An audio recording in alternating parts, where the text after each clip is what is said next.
and congratulations on your commitment to personal growth. From this moment on, you will begin your journey to get well and stay well. Ernie Larson's audio tapes require that, if possible, you have writing material nearby. If you are not able to write, remember, Ernie Larson's audio tapes are most effective with multiple listenings, and you may choose to do writing exercises upon second or third listenings. And now, here's Ernie.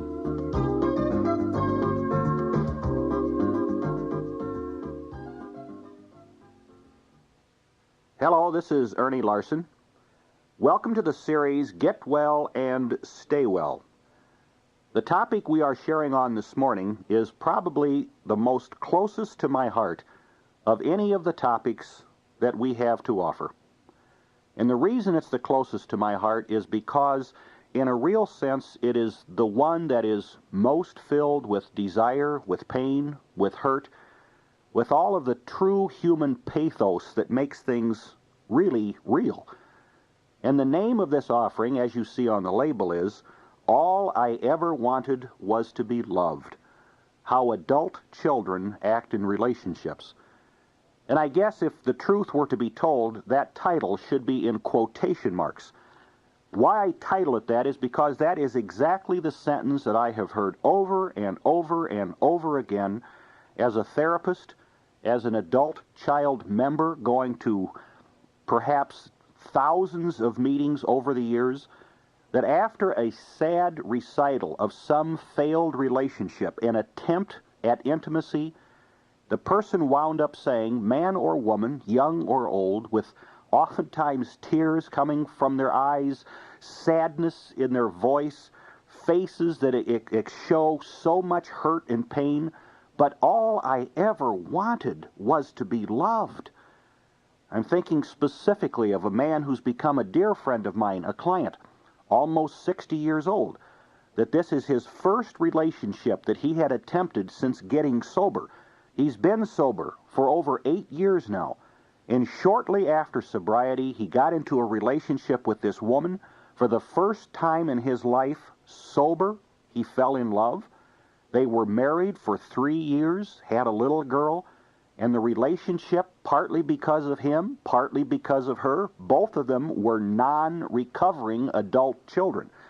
Now, he is a recovering alcoholic, but he is a non-recovering adult child, meaning that even though he reached sobriety, he never dealt with those underlying issues in his life, all of which become enormous intimacy obstacles. Well, the relationship failed. And now that it has failed, and she is the one who has become emotionally detached, she is the one who has left him, he cannot let go of her. And we will speak later about how typical this is with adult children, that they become obsessive and so incredibly possessive of the people they're in relationships with. Well, he can't let her go. The relationship is ended, it's dissolved, there's a divorce pending. He still drives around her house. Recently, he got in a great deal of trouble, kicking in the door, coming in, ranting and raving because she was seeing another man. And of course she is now, at least in her mind, she's no longer married to this man. And the pain and the hurt and the anger and the difficulty with the law that he is in for harassing her, it's just endless. And he sits there and he talks and he keeps saying things like, but all I ever wanted was to be loved. All I ever wanted was for this relationship to work. And it's not going to work. And it's not working. And the more this man stays enmeshed in this relationship and acts out in this relationship, the less chance there is of it ever working. And right now there is no chance. So I don't know what realm there is. If there's no chance, how do you say there's even less chance? But it's an absolute disaster.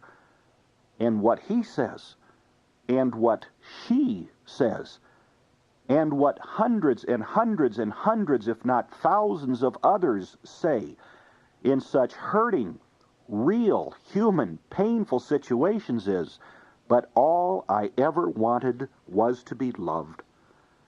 Now why? Why do adult children have such terrible times in relationships? So if possible, take paper and pencil As we strongly suggest in all of our tapes, especially the Get Well and Stay Well series, the only truth that counts is your truth.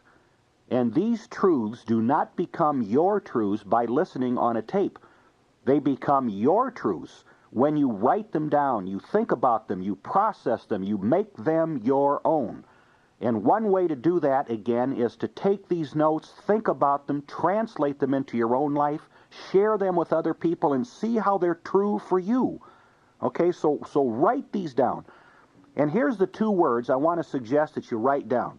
Why adult children have such difficulty in relationships. The two words are double bind. What is the concept of a double bind? A double bind is when a person internalizes contradictory truths at the same time. That's a double bind. Now, if you have listened to our other adult children material, either in the Get Well and Stay Well series or in the whole album that we have, the 6-tape album for adult children and those who love them, we talk about a primary basic principle to the adult child syndrome. And it is what you live with, you learn. What you learn, you practice. What you practice, you become. And what you become has consequences. Now, there's no big mystery to that. What you rub up against rubs off. If you were scared by a dog early on in life, chances are later on in life you may still have that fear of the dog. If you were in a severe fire as a child, chances are 30, 40, 50 years old, there's still problems with an immediate knee-jerk reaction to fire. It immediately throws you back to what you lived with, you learned. Well, the same point is true with a double bind, except we don't just get one message growing up. And of course, neither does anyone else. But when you understand that with adult children of dysfunctional families, often what we learn is not just one message, such as if a dog scares you, the message is keep away from dogs. We learn contradictory messages. That's the double bind, such as many of us have learned a double bind message that says, I love you, but also go away. Well, see, those are contradictory. How do you reconcile I love you, go away? So many adult children have learned the double bind messages. You can be anything you want. Be proud of yourself. Stand on your own 2 feet. But on the other hand, what you also learned was you can't do anything right. You're an absolute mess. Everything you try at, you fail. Contradictory messages at the same time. Many adult children have learned messages like, you're only as good as the relationship you are in with a man. On the other hand, what you learned, you can never trust any man. Contradictory, cross each other out. Contradictory truths that a person internalizes at the same time. Double binds are crazy-making. Double binds will absolutely drive a person crazy because both of those messages become truths. They become the values upon which we center our life. Well, if those truths are contradictory, how can you possibly internalize two contradictory truths and live them at the same time? And of course, the point is you can't. Now, sometimes this double bind, and we'll get very specific about the double bind that I'm particularly talking about on this tape in just a moment. But sometimes those double bind messages come from the same person. Many times the double bind comes from one parent is telling you one thing, but the other parent is telling you and communicating to you a totally different message. They're double binds. Now, on this paper that you have in front of you, and of course, if you're driving, hopefully you're not trying to write anything out on a paper, but when you get home, take a piece of paper and write down for yourself two different sides of the same sheet of paper. Is there a double bind operating in your life? Are there contradictory truths that you have internalized and have not recognized and therefore have not dealt with that are absolutely driving you crazy, that are plaguing you? Well, write them down and take a look at them and just see where the dysfunction and where the hurt and where the pain is coming from. Now, here's a classic double bind for the adult child. What we learn, because we are human beings and we are born with this need for love, this need for intimacy, the incredible double bind is we have this huge hunger for love at the heart of our being. And if you think of like a bow and an arrow, that the more you pull that bow back, the more power there is in the shot of the arrow. The more you're deprived, the more you want it. Well, by definition, an adult child from a dysfunctional family system, and all dysfunctional means it doesn't work right. A watch with the mainspring broken is dysfunctional.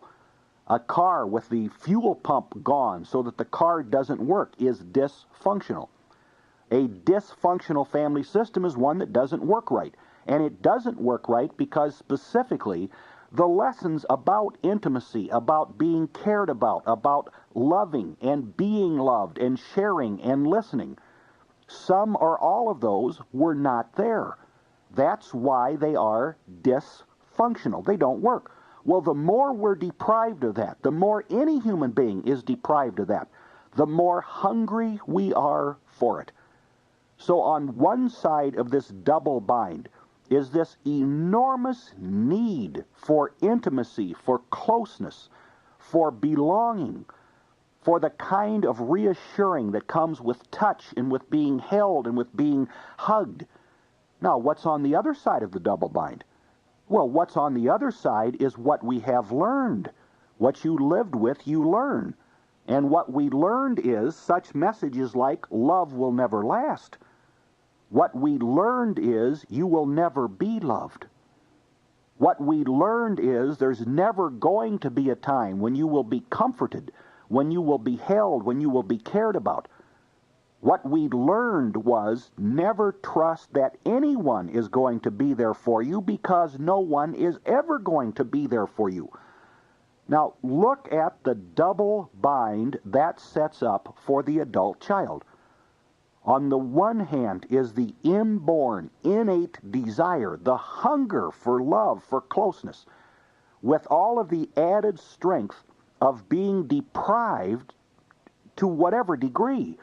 But for lots of adult children, I mean, it was almost total that all of that intimacy was deprived. So you not only have that hunger and the need that all of us have, but there's the added strength that we were deprived of all of those intimacy fulfillment issues. And on the other hand are all of the loved lessons that we have learned about it's never going to happen. And those lessons became crystallized, if you will, into specific negative definitions. We have learned specific sentences and definitions that define what we expect or what we think is going to happen in our relationships. Now, let me just share with you what some of these definitions are.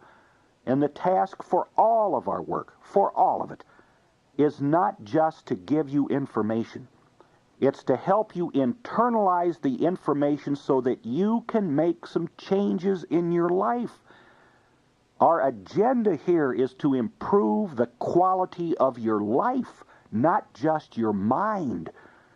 So I'm going to share with you some real, typical, common, negative self-definitions that adult children learn around intimacy. And relationships, of course. Intimacy is always about relationships. What I would ask you to do is to write these down. Then if it fits for you, turn off the tape recorder and write out your own. Reflect on your own past experiences and see what specific definitions you would come up with. See how they fit. All right, now here's a real, typical, common, negative self-definition that adult children learn that sets up this very painful double bind, with the result that there isn't any relationship, there isn't any intimacy. And the first one I'd suggest to you, as I mentioned before, love never lasts. What we live with, we learn. What we learn, we practice. So many adult children of dysfunctional family systems, what they witnessed, not once, not 100 times, but thousands of times, was that love or commitment never lasts. What they witnessed was every time there was conflict or difficulty, one person left.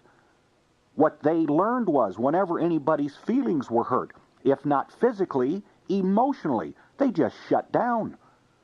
Or maybe what they learned was the only way that conflict ever gets dealt with is everybody screams and shouts and calls each other's names.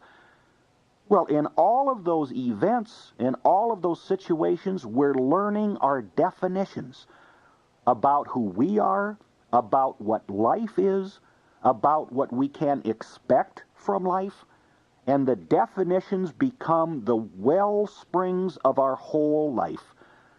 The principle, again, that we have enunciated throughout so many of our tapes: no one can outperform their own self-image. And our image is our definition. Images and definitions are the same thing. You cannot outperform your own self-image.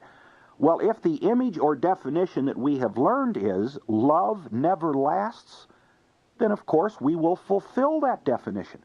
And that's why adult children have such terrible times in relationships and with intimacy. Because we come to the table, we come to our relationships with such unworkable, sad, negative self-definitions. Why? Because we learned them. Now here's another negative self-definition that is taught. You just can't put a number on how many ways and how many times adult children have learned this. You don't deserve to be loved. You're never going to be loved. You do not deserve to be loved. Chances are every time that adult child, as a child, was told that they were ugly, was told that they were stupid, was communicated to that they didn't belong, every time they were compared to a sibling or to a niece or a nephew, and they always came up short, what they were learning was, you don't deserve to be loved. You're never going to be loved. All of the different ways that we learn shame, we have learned you don't deserve to be loved.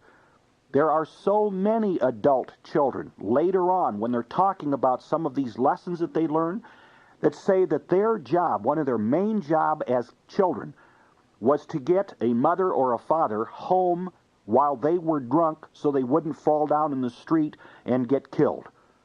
Well, anytime a child witnesses shameful behavior on the part of their parents, they are learning, at least most of them learn, a definition that says there's something wrong with you. If you are so full of shame and your parents act this way, there's something wrong with you. Well, people that have something wrong with them don't deserve to be loved. Now, again, I'm talking subjective. I'm talking that's what they've internalized. And if none of us can outperform our own self-image, then where does that leave us? Now, here's another definition, a negative self-definition that so many adult children learn. You are nothing if you're not in a relationship. What they learn perhaps from witnessing or the modeling of their mother is, if you're not in a relationship with a man, then you have nothing and you are nothing. So many male adult children, what they have learned is verbally, non-verbally, just by watching the modeling around them, that if you are not in a relationship with a woman or have someone to take care of you, that somehow your whole image as a person disappears. Somehow you no longer exist. And so what they internalize, what they take out of all of those experiences is you're nothing without this relationship. Well, now look at the double bind that sets up. If you have learned both, you are nothing without a relationship, but you also have learned you can never trust a man or you can never trust a woman, then how are you to act in relationships? And of course, in some way, it's going to be some pitiful, sad, inappropriate way that, bottom line, it doesn't work. Now, let me ask you, with a paper, with a pencil, and if it helps to turn this tape machine off, do it, and just sit there and think for a minute and write down for yourself what is the lesson or the definition that you learned growing up in your family of origin. And if you're looking for a specific method of how to process this to get the data, we have made a tape again in the Get Well and Stay Well series talking about understanding your past, how to do family of origin work. That may be very helpful for you, but at least for the time being, if you haven't listened to that tape and internalized that methodology, at least just sit down with a paper and pencil and think back and reflect.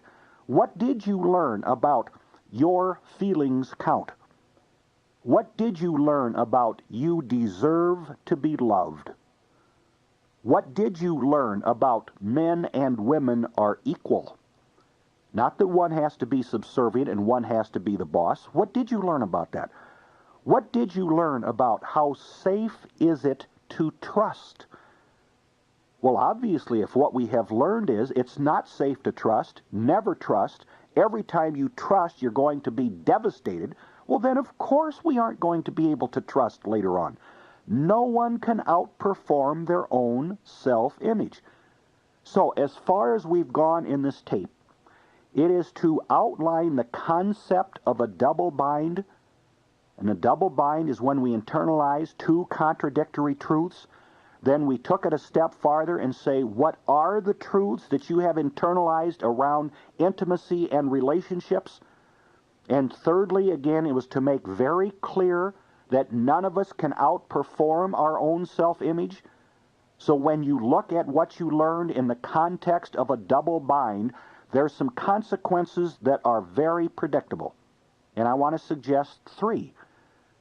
Typically, adult children, until they get into recovery, and recovery means changing a negative self-definition to a positive self-definition. Until that starts to happen, there's only one of 3 things that an adult child can do in a relationship. And I hope you know why. Because where we're coming from is that self-definition. If it's negative, it can only create negative consequences.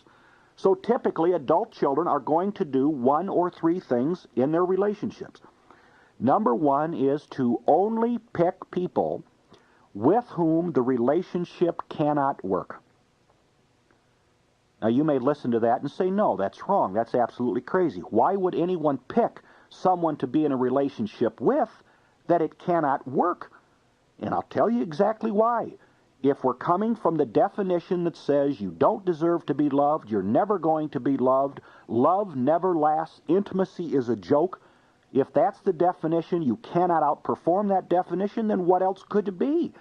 And that's why so often with adult children, and codependents in general, and adult children are simply codependents, they aren't different things, you find them saying later on, after the relationship has been committed to, maybe 3 years into the marriage or again the committed relationship, you know, the most important thing in the world to me was to be in a relationship with someone who could share. I really need to be in a relationship with someone who can share feelings. Well, who did you get in a relationship with? And they wind up being in a relationship with someone who does not know a feeling from a crescent wrench and who has 0 skill to share feelings. And you say, well, then why would you get in a relationship with someone like that? You know the answer. Or so often adult children, men, will say, what I really need is to be in a relationship with a woman who is not possessive. I need to be in a relationship with a woman who can cut me some slack, a woman who can give me some space and some room. So who did you get in a relationship with? A female adult child who has such fear of abandonment issues that they are possessive. They have to own you. They're panic-stricken if you are 10 minutes late coming home from work.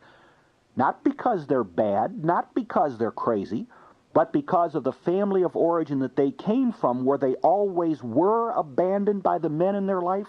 Of course, now they're absolutely petrified that it's going to happen again. But you see, why get in a relationship with someone with whom it cannot work? If I've heard it once, I've heard it 1,000 times from adult children who are women, who say, for some reason I just don't understand. The only men I ever fall in love with are married men or priests. And I just not attracted to anyone else, and I can't understand it. Sure, you can understand it. If they're coming from a standpoint, that terrible double-bind standpoint, where they so desperately want to be loved, but what they have internalized is, you are never going to be loved and you don't deserve to be loved. And if you cannot outperform that self-image, then doesn't it make sense that the only persons you would fall in love with are men that are not able to respond to you? It makes sense. And of course, the consequence, the bottom line is you're left with a broken heart. And that's where that sad sentence for me that I've heard so many times comes out. But all I ever wanted was to be loved. Love takes skills, not just goodwill. Love takes skills. If we want the benefit of this endeavor, as with any endeavor in our life, running a computer, learning to type, learning to cook, we must bring skills to the table. Adult children, by reason of the whole adult child syndrome, what you live with, you learn, what you learn, you practice. We do not come to the table with skills. We come to the table with enormous desire and needs, but not the skills. And that's why so many adult children wind up broken-hearted, in the realm of intimacy, bankrupt. We don't have the skills. Now, the second thing that adult children typically do in relationships, for reasons that are very understandable, wind up in a relationship that could work, and then we wreck it. Now, not consciously maybe, but the pattern is there. The relationship starts going along very, very well, and for some reason we don't know or can't put our finger on quite, we get bored. It just isn't fun. And if it's boring enough or not exciting enough, then we find a reason to end it.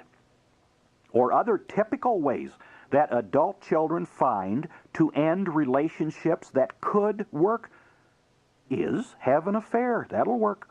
Get very involved with someone else until, of course, the relationship ends, and then you want to end the relationship with the one you're having the affair with. Because you didn't have the affair because you were so attracted to them. You had the affair because you were so frightened that this other relationship might work. Now, do you see the insanity of the double bind? Here the person says, and perhaps you listening to this tape, that's insane. There's nothing in the world I want more than love. Why would I wreck it? Well, I hope you understand why you'd wreck it.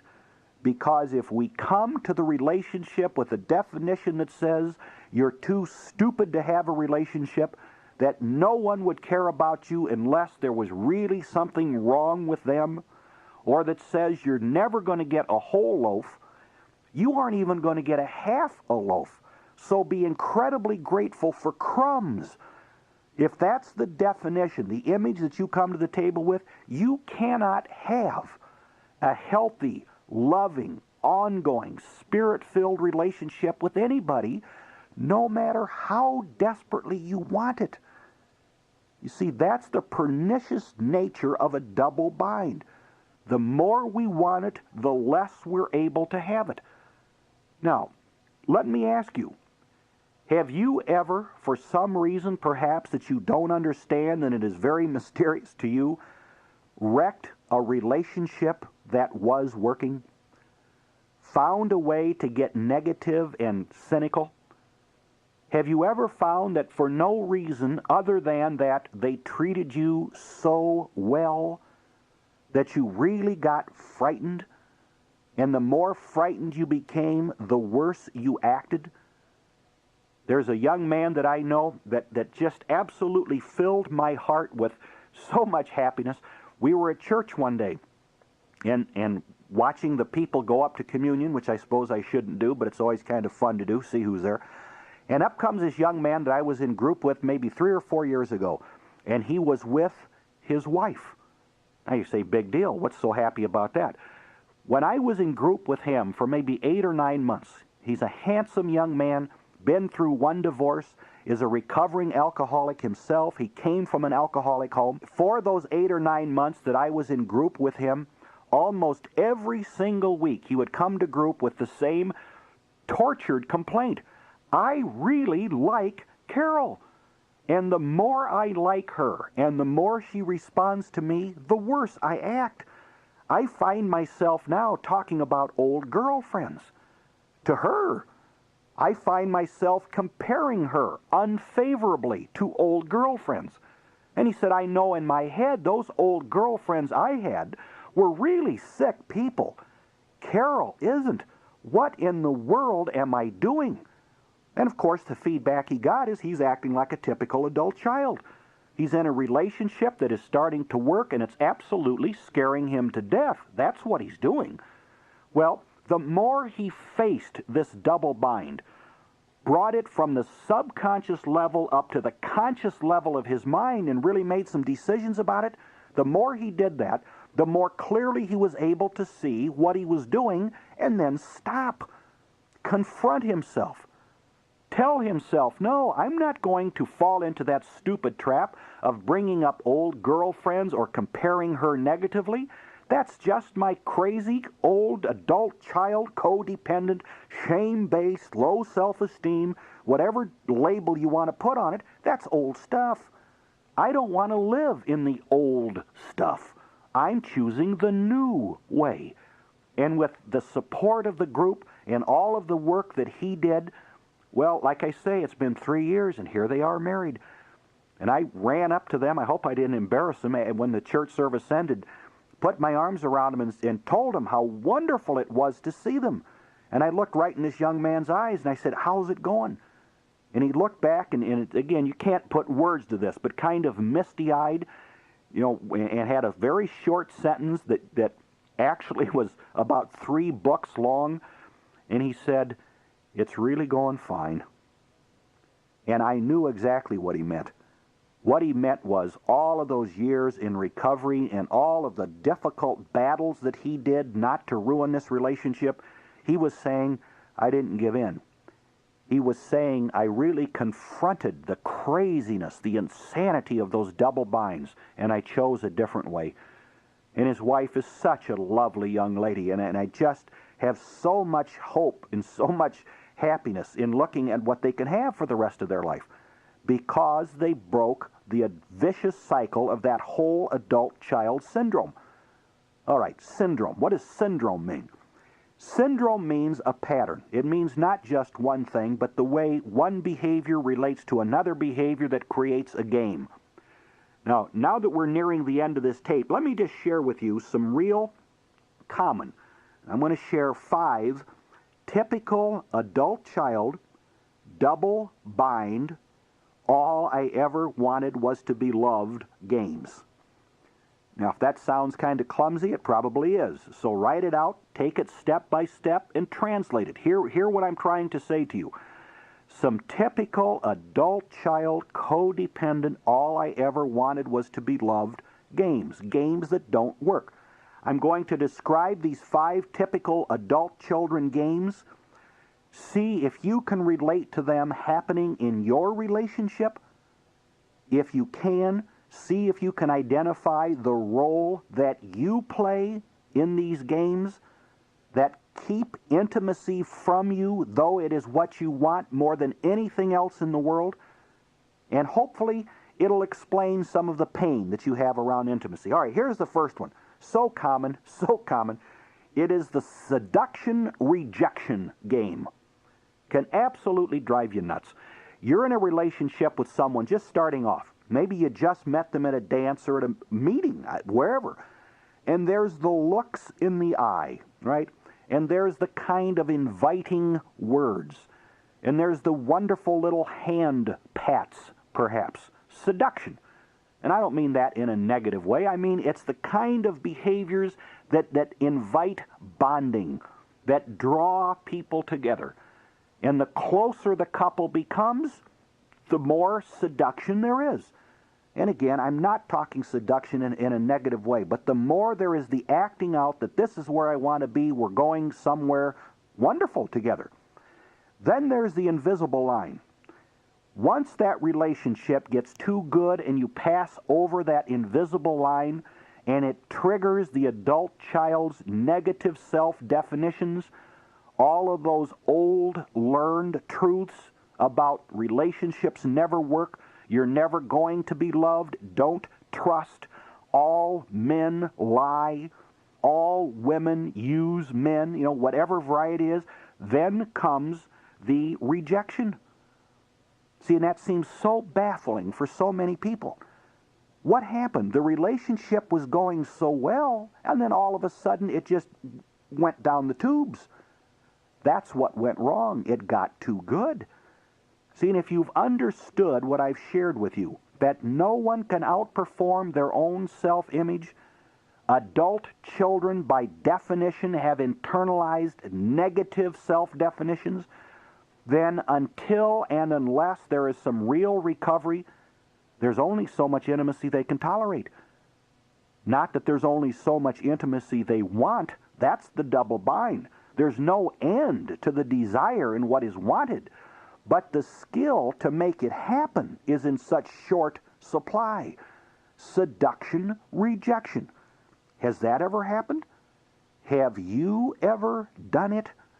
Have you ever been incredibly confused about a relationship that you were in that was working like an absolute charm? And then all of a sudden, bingo, full of coldness, full of hostility, full of boredom, full of just not there. That's why. Now here's the second game. The commitment and then get bored. All right? Variation of the same seduction rejection. The commitment. Where people really make commitments to one another. We make commitments to exclusivity. We really make commitments to be together forever. And then again, out of the blue, overnight, you open the door and there's boredom, either in your heart or in theirs. All of a sudden, they are saying to you, in body language, in words, in actions, I don't know if I want to be here anymore. After making all kinds of commitments, now they're bored. And of course, usually it's only one that has to get bored. But if they didn't, you probably would. Right? Because it only takes one to wreck it. Well, have you ever been in that situation? The commitment and then the boredom. All right, now here's another one. Here's a third game, a double bind adult-child game. We fall in love and then get critical. What I mean by fall in love is more on the emotional level, that we have these wonderful feelings towards one another. It just feels so good. It feels so right. Jesus is wonderful. And there's support, and there's compliments, and there's good words going around. And then, all of a sudden, out of the blue, for no particular reason, the criticism starts. Maybe tiny at the beginning, but just little ongoing, growing criticisms. Your hair doesn't look quite as good as it used to. Gee, your jokes just aren't quite as funny as they were. I mean, I still love you and all, but your jokes aren't funny anymore. Or how come, we don't have any fun anymore? I still love you a lot, but we just don't quite have any fun. Fall in love, then get critical. See, all of these games are examples of acting out the same principles we talked about. Desperate need and desire and want for intimacy and love, minimal skills, minimal freedom to be able to make them happen. So here's the fourth one, where a person is full of not just praise and not just enthusiasm, but is full of encouragement for you to accomplish some great goal. That they're full of encouragement, and it's so wonderful to you it feels like you're in heaven, to go back to school, to get a degree, to start your own business, to have your own musical instrument that you learn to play wonderfully. They're just absolutely full of encouragement, all right, which is wonderful. And then all of a sudden, for some reason, again, the little criticism. But here I'm talking about more personal criticism. And it starts again like a minor little cloud that becomes bigger and bigger as it drifts towards the sun. And pretty soon the whole light and warmth of the sun begins to be blotted out. And it gets to be almost like personal attacks upon you. The more successful you are, it seems like, and again, based on their encouragement, they're encouraging you all the time. But the more successful, the more accomplished you become, it's almost like the more frightened they become. And so they start trying to pull you off the achievement or the pedestal that they encouraged you to get on in the first place. And I've had so many clients that's confusing to them. If they didn't want me to succeed and achieve in the first place, why did they encourage me? Why did they put me on a pedestal? And again, I hope you now understand that old double bind. It may very well not mean they don't want you successful, but if what they have learned is some variation of someone is always going to be more successful than you, and if they are successful, then you are a failure, and they don't want to be a failure. So once they cross over that fine nebulous line and that old adult children definition gets triggered, then they're going to act that out unless and until they really get in some recovery. Now here's the fifth, and you may have 15 of these adult children games. These 5 that I'm sharing with you are just priming the pump, just getting your mind in a place where you can really understand the dynamics and the causes of what's going on in your life. But number 5 is where the words and the behavior don't match. It's where perhaps the words say, there's no real commitment here, okay? The words say, let's be open to date anyone. The words say, this is an open relationship. I'm not binding myself down here. We're free to come and go. But the behavior says something directly opposite. The behavior says, here is a really expensive gift, and let's go on this vacation together. The behavior says, sure, I may have verbalized it's free to date anyone else, but the behavior is, I'm upset, I'm antsy if that were to happen, I'm negative, I'm critical if that happens, I don't really like it, there's punishment going on.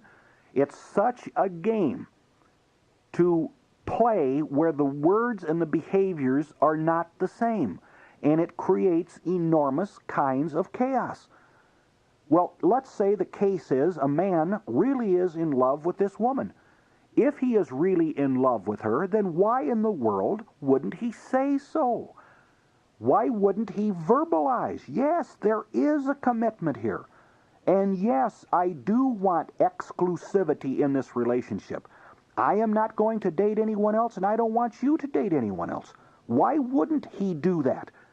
And as opposed to coming around the corner, the back door, and simply acting it out?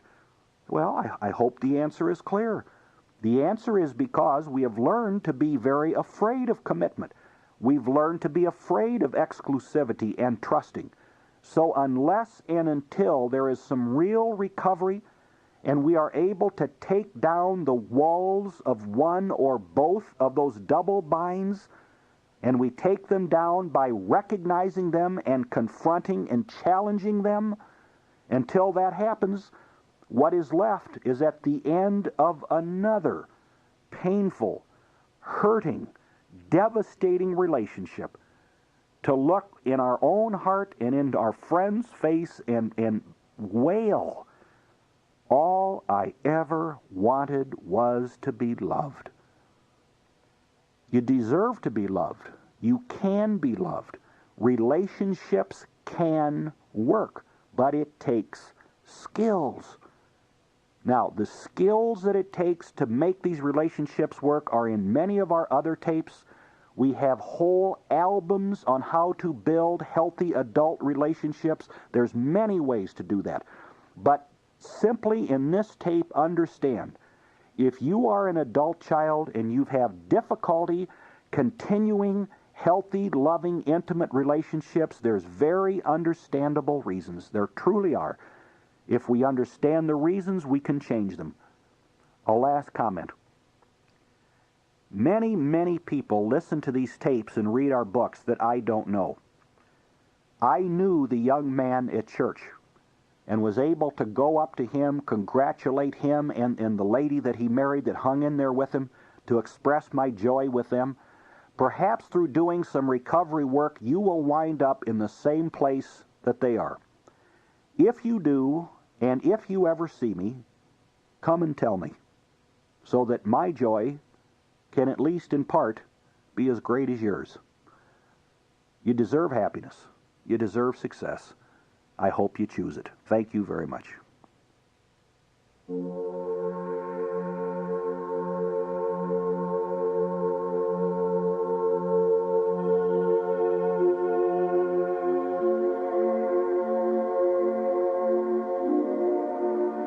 As with all things in life, there's a time to bear down and there's a time to relax. We can push so hard at something that we really truly want that we burn out. Fast forward is not the only way that things get done. Now, at the end of each one of the tapes in this series, we're offering and we're inviting you to relax. You've listened hard. So much of the material you've listened to may be very difficult. It's attacking at times and taking the lid off very hurting, frightening, scary issues. It's been hard work. So what I want to invite you to do, just you and I, heart to heart, person to person, pull back from the table, get comfortable in your chair, take 3 or 4 deep breaths, unhook from that great need to jump right on problems and solve them. I would like you very calmly and very peacefully to visualize, and if it helps you to shut your eyes, then visualize inside of your own spirit and inside of your own heart that you're sitting by a beautiful stream and it's warm and the sun is shining in your face and there's lovely flowers around and you're not pressured. You don't feel you have a whole lot of hard things that you have to do. Feel peace and feel quiet. Feel relaxed. And relative to the topics that you've been listening to, just consider these points. Peacefully, quietly, no great pressure. Consider this. It is okay to want to be loved. For all the pain and all the hurt that perhaps this has caused you in the past, you have a right to be loved. Imagine that you can learn, regardless of the dents and regardless of the obstacles. You can learn to care. You can learn to trust. No matter how dark the night, the dawn is coming. Believe that. Say to yourself, I deserve love. I deserve love. Repeat into your spirit, I am lovable. I am a lovable human being who deserves to be loved. Visualize as deeply and as sharply and as clearly as you can being accepted into another's heart and another's life.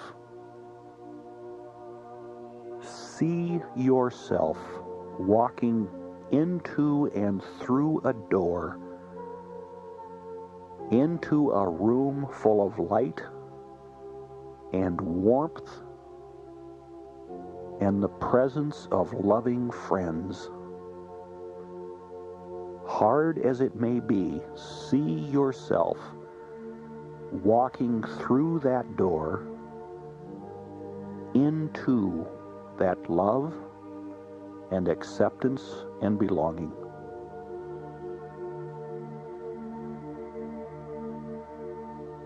I would ask you to consider this, think about this, see this, visualize it, experience this. It's all coming true.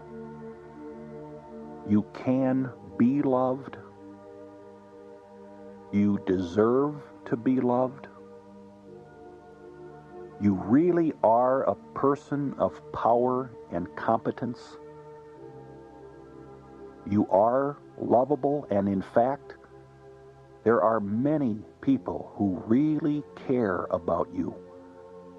It really is true.